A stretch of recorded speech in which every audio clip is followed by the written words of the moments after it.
Le télétravail pour un premier emploi, ça dépend et du salarié et de l'entreprise en fait. Une entreprise qui va avoir vraiment l'habitude de travailler des gens en télétravail, ils vont réussir à onboarder des gens en télétravail. En général, ces entreprises qui sont en full remote, comme on dit, ne travaillent qu'avec des développeurs expérimentés ou qu'avec des profils expérimentés, même quand c'est pas que du développement. Une entreprise, quand elle va intégrer des juniors, a plutôt intérêt à vraiment cadrer leur action, à les intégrer dans l'équipe, à cadrer les méthodes de travail, et ça, on constate qu'en remote, c'est un petit peu compliqué. Le management à travers les outils de conversation comme Slack est beaucoup plus directif que ce qu'on peut avoir dans un échange humain. On va prendre le temps de se demander comment ça va aujourd'hui. Quand on est dans du full remote, ça peut être très très mal vécu par certains ingénieurs qui ont l'impression qu'on leur demande d'exécuter des tâches et qui sont un petit peu choqués du peu d'attention qu'on leur porte en fait.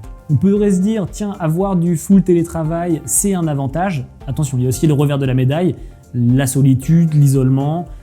En général, quand on commence le travail, on a aussi envie de s'imprégner d'une culture d'entreprise, de faire partie d'une équipe. Sur du full remote, c'est plutôt exclu. Le remote, oui, avec des gens expérimentés, si la boîte sait gérer le remote, et occasionnellement sur des profils plus juniors dans des boîtes qui n'ont pas pour habitude de gérer du remote pour tout le monde.